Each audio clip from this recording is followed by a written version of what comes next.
Friends, जैसे कि हमने पिछले वीडियो में देखा था कि इंडिया की इकोनॉमी इंडिपेंडेंस से पहले कैसी थी। ठीक है, वो भी जो ब्रिटिशर्स ट्रेड करने के लिए यहाँ पर आए थे।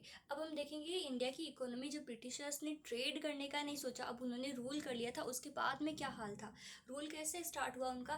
पहले तो ईस्ट इंडिया कंपनी आई थी ट्रेड करने के पर्पज से, लेकिन जब 1757 में उन्होंने सिराजुद्दौला के साथ में प्लासी का जो युद्ध किया था, बैटल ऑफ प्लासी, उसमें ईस्ट इंडिया कंपनी जीत गई थी। और उसी टाइम से क्या हुआ था, ब्रिटिश गवर्नमेंट इंडिया में रूल करने के पर्पज से आ गई। उनका वो रूल कर रही थी, इंडियन वालों को, इंडिया के लोगों को एक्सप्लॉइट कर रही थी, लेकिन उनका मेन पर्पज क्या था। जो ब्रिटेन है वहाँ पर बहुत सारी इंडस्ट्री सेटअप हो रही थी, वहाँ पर मैसिव एंड एग्रेसिव इंडस्ट्रियलाइजेशन हो रहा था, तो वहाँ के लिए उनको रॉ मटेरियल चाहिए था। अब ब्रिटेन में इंडस्ट्री सेटअप हो रही तो साथ में बहुत ज़्यादा एग्रीकल्चर तो नहीं हो सकती थी ना। एग्रीकल्चर के लिए फेमस इंडिया था, बिकॉज यहाँ पर लगभग 75% तक पॉपुलेशन एग्रीकल्चर पर डिपेंडेंट थी। तो उनको रॉ मटेरियल चाहिए था, वो इंडिया में आए। यहाँ से जो भी कॉटन वगैरह प्रोड्यूस होता था उसको सस्ते दामों में, यानी जो इम्पोर्ट ड्यूटीज़ है वो कम रख, एक्सपोर्ट ड्यूटीज़ है वो रॉ मटेरियल को भेजने के लिए कम रखते थे। यहाँ से मान लो 50 रुपये की कॉटन है, एक्सपोर्ट ड्यूटी, यदि आप रॉ मटेरियल एक्सपोर्ट करें तो मान लो 1 रुपया टैक्स लग रहा है, तो 51 रुपये में वो चली जा रही है, ब्रिटेन में सस्ते में जा रहा है। लेकिन यहाँ से यदि इंडिया के फिनिश्ड गुड्स भेजना चाहे, कॉटन से बना कपड़ा, इंडिया का खादी कपड़े बाहर भेजना हम चाहे, तो उस पर मान लो 50 का वो बन के तैयार हुआ, तो उस पर 50 का ही टैक्स लगाएंगे, 100 रुपये में उधर जा रहा है। अब बताओ, वो जो मशीन से बनाएंगे उनको 51 रुपये का पड़ा, और 9 रुपये बनाने में लगे, मान लो वो जोड़ जाड़ करके 75 रुपये में बेच रहे हो, और इंडिया का कपड़ा 100 रुपये में बिक रहा है, तो किस चीज़ को खरीदना लोग पसंद करेंगे। ऑफकोर्स मशीन मेड गुड्स को।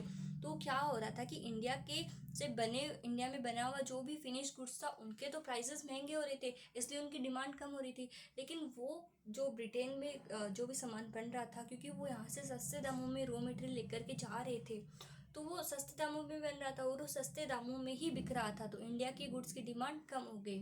ठीक है, अब इंडिया में बने गए जो हैंडीक्राफ्ट्स वगैरह, उनमें भी सेम हुआ। हैंडीक्राफ्ट यानी हाथों से की गई कलाकृतियाँ, जैसे कोई घड़े पर ड्राइंग वगैरह बनाना, ठीक है, कपड़ों पर कलाकृतियाँ करना, और डायमंड्स वगैरह पर, गहनों पर, ठीक है, ये सारी इंडिया की बहुत ज़्यादा फेमस थी। लेकिन अब वापस वही, इंडिया से एक्सपोर्ट करते 100 की चीज़ 500 में जा रही थी, तो कौन लेना पसंद करेगा। इसकी वजह से क्या हुआ, अब इंडिया में काम तो रहा नहीं था, अनएम्प्लॉयमेंट फैल गया बहुत ज़्यादा तरीके से, ठीक है, और इंडिया के गुड्स की डिमांड पूरी ही कम हो गई।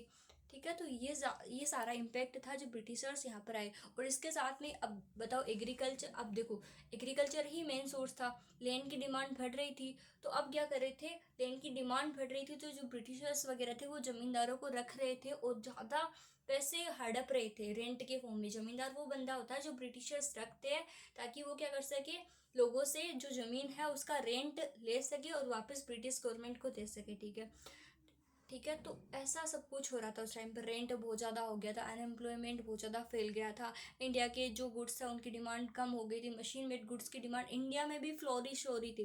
बाहर तो देखे तो बात अलग है, लेकिन इंडिया के लोग भी अब बाहर के कपड़ों को लेना पसंद कर रहे थे। क्या करें, एम्प्लॉयमेंट तो था नहीं, महंगे दामों के इंडिया के कपड़े थोड़ी ना खरीदेंगे। ठीक है, तो ये सब कुछ हाल था इंडियन इकोनॉमी का। Thank you.